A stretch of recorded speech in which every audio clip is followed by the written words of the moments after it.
The dust is kind of settled after the news that the Giants and Saquon Barkley couldn't come to terms on a long-term deal. So what's next? New York Post Giants beat writer Paul Schwartz has covered this whole situation from the beginning.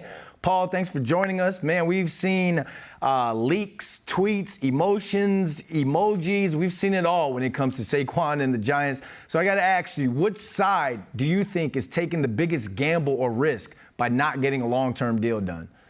Hi, Brandon. It is what it is. That's all I have to say. It is what it is. That was Saquon's tweet. It is what it is. And I usually don't like that phrase, but sometimes it just fits. And it's true. It is what it is.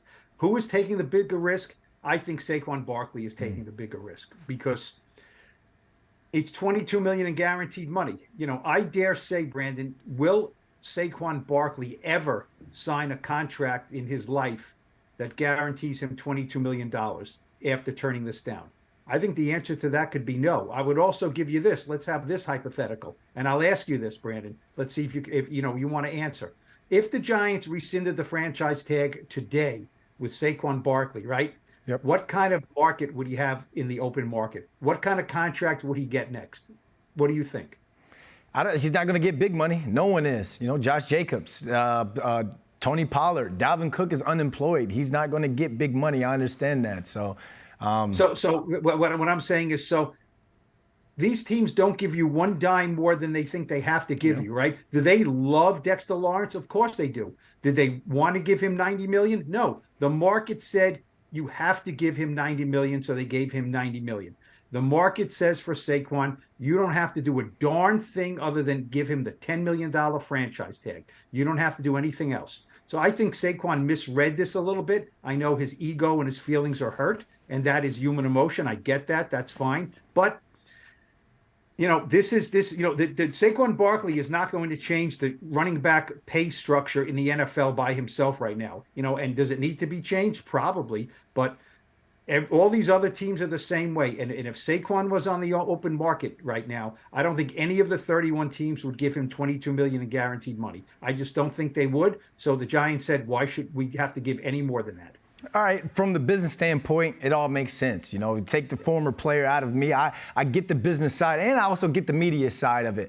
But when you talk about production, this dude he's a walking 1,000 yards. So it's a gamble risk for the Giants organization not to get this deal done. Is this team prepared for if Saquon holds out of training camp or at least some of the season?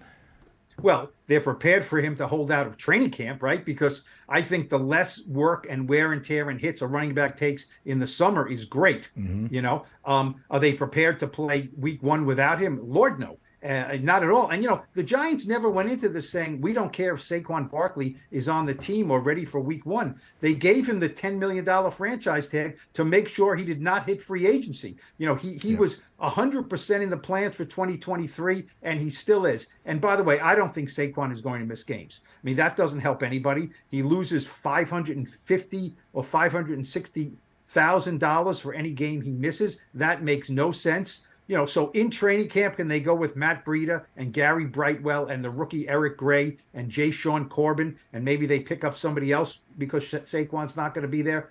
Yeah, they can deal with training camp. They can deal with the preseason games without Saquon. I mean, how many touches was Saquon going to get in a preseason game? But, you know, 2 or 3 weeks before the season starts, Saquon needs to be there and to start practicing again if they want him to hit the ground running and have 20 carries against the Cowboys, which this team needs.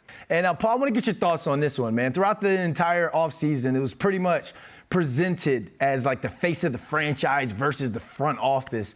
So do you think that there can be any sort of happy ending to all this? And what would that look like?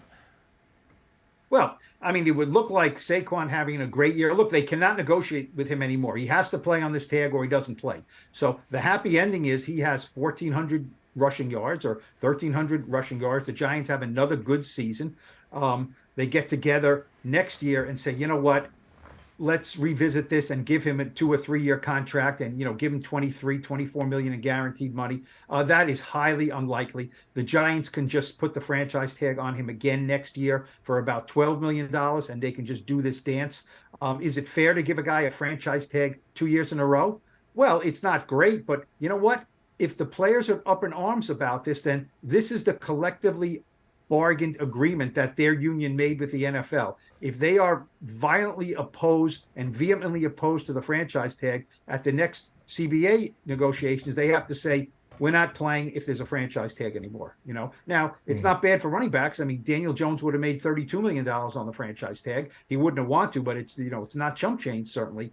So I think what this does maybe is less for 2023, but it indicates that it's very unlikely that Saquon Barkley is on the team in 2024. That's what it tells me. You mentioned that CBA agreement, and you kind of mentioned the running back market. Josh Jacobs, Tony Pollard, they didn't get their long-term deals, and Dalvin Cook is unemployed right now. We saw a bunch of tweets from running backs in unison in support of each other. Do you think that these guys could possibly come together and bring a lawsuit against the NFL for collusion?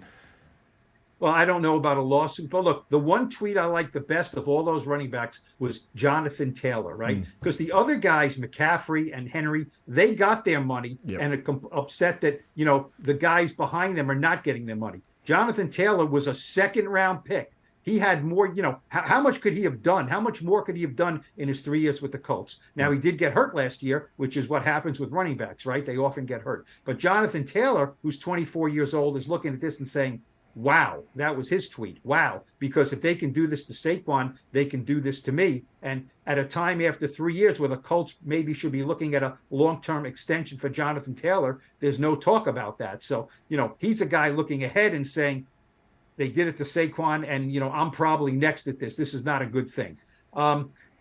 Lawsuit, collusion, 31 teams, 31 other teams in the Giants are probably in the same boat with these running backs.